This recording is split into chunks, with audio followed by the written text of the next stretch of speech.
Hi.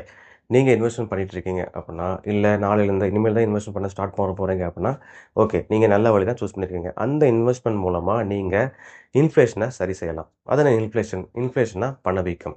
So பணவீக்கம் அப்புட்னா என்ன? உதாரணத்துக்கு ஒரு 5 வருஷம் முன்னாடி நீங்க ஒரு ஷேர் வாங்கியிருக்கீங்க. அந்த ஷேரோட விலை வந்து ரூ. 500. இப்போ அதே ஷேரு அதே விலையில, அதாவது 5 வருஷத்துக்கு அப்புறம் இப்போ சொல்றேன். அதே ஷேரு அதே விலையில வாங்க முடியுமா கேட்டீங்கன்னா, கண்டிப்பா முடியாது.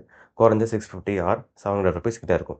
ஸோ இதுதான் இன்ஃப்ளேஷன். அந்த வேல்யூ ஆஃப் மனி, அந்த பணத்தோட மதிப்பு இறங்கிருச்சு. ஸோ இத வந்து இன்ஃப்ளேஷன் அப்படி சொல்லுவாங்க.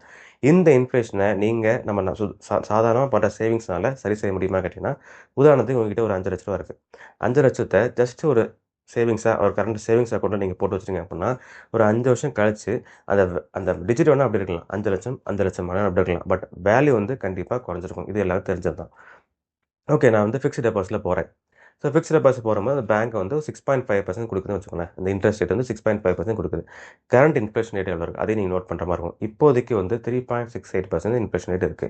So 3.68, 6.5% okay. ஓரளவு நல்ல விதமா இருந்தாலுமே, கடைசில ஒரு 5 வருஷம் கழிச்சு இந்த இன்ட்ரெஸ்ட் ரேட் இன்ஃப்ளேஷன் ரேட் இருக்குல்ல, அது வந்து ஃப்ளக்சுவேட் ஆயிட்டே இருக்கும். ஸோ இன்னைக்கு 3.68 இருக்கலாம், நாளைக்கு 4 இருக்கலாம், அப்புறம் 5 ஆகலாம். ஸோ இப்படி மாறனால, ஸோ உங்களுக்கு கிடைக்கிற ரிட்டர்ன் வந்து அட்ஜஸ்ட் பண்ணி கரெக்ட்டா எவ்வளோ வரும்னா, கிட்ட கம்மியா தான் வரும். ஒரு 30,000 ஆர் 40,000 கிட்ட வருதுன்னு வச்சுக்கோங்களேன். ஸோ இந்த வேல்யூ வந்து இன்வெஸ்ட்மென்ட் மூலமா வர வேல்யூ ரிட்டர்ன்ஸோட கம்பேர் பண்ணி பார்க்கும்போது ரொம்ப கம்மியா தான் இருக்கும். ஸோ இன்வெஸ்ட்மென்ட் மூலமா நீங்க ட்ரேட் பண்றீங்க. உதாரணத்துக்கு கோல்டு, அப்புறம் லேண்டு, அப்புறம் ஸ்டாக் மார்க்கெட்ல இன்வெஸ்ட் பண்றீங்கன்னா, இதோட ரேஞ்சே வேற. கோல்டு, லேண்ட் பத்தி உங்களுக்கு நல்லாவே தெரியும். ஸோ இன்னைக்கு நீங்க ஒரு லேண்டோ, கோல்டோ வாங்குறீங்கன்னா, ஒரு 5 வருஷம், 10 வருஷம் கழிச்சு அதோட ரேஞ்சே வேற. உங்களுக்கு நல்லாவே தெரியும். ஸ்டாக் மார்க்கெட்ல இன்வெஸ்ட் பண்றீங்க அப்படின்னா, உதாரணத்துக்கு நான் அதோட மதிப்ப நான் எப்படின்னு சொல்றேன். ஒரு 5 வருஷம் முன்னாடி டிசம்பர் 1, 2020 ஸோ அந்த ரேஞ்ச்ல வந்து அந்த நிஃப்டி வந்து அப்ராக்ஸா 13,980 இருந்துச்சு. இப்போ இன்னைக்கு வீடியோ போடுற டைம்ல எவ்வளோ இருக்கு அப்டின்னா 25,910 கிட்டத்தட்ட 12,000 பாயிண்ட் டிஃபரன்ஸ். ஸோ அன்னைக்கு ஒரு 7 ஷேர் வாங்கியிருக்கீங்க. அத 13,980 சொன்னேன்ல, அது 7 ஷேர் வாங்கியிருக்கீங்கன்னு வச்சுக்கோங்களேன். ஏன் 7 ஷேர் சொல்றேன்னா, ஒரு 1,00,000 கிட்ட 1,00,000 இருந்துச்சு. நீங்க இன்வெஸ்ட் பண்ண போறீங்க அப்டின்னா, ஒரு 7 ஷேர் வாங்கியிருப்பீங்க.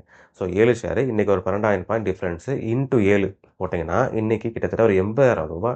80,000 உங்களுக்கு வந்து ப்ராஃபிட்.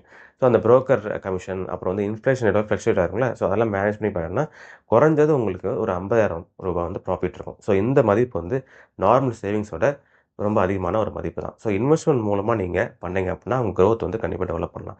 ஸோ இன்வெஸ்ட்மென்ட் மூலமா நீங்க போறீங்க. குறிப்பா ஸ்டாக் மார்க்கெட்ல நீங்க போறீங்கன்னா, ரிஸ்க் ஜாஸ்தியா இருக்கும். ஸோ இந்த ரிஸ்க்க மேனேஜ் பண்றதுக்கு நீங்க நாலேட்ஜ் கெயின் பண்ற மாரி இருக்கும். ஸோ அப்படி நீங்க நாலேட்ஜ் கெயின் பண்றீங்கன்னா, இன்வெஸ்ட்மென்ட் மூலமா, குறிப்பா ஸ்டாக் மார்க்கெட்ல இன்வெஸ்ட் பண்றது மூலமா நீங்க உங்க வெல்த்த இன்கிரீஸ் பண்ணிக்கலாம்.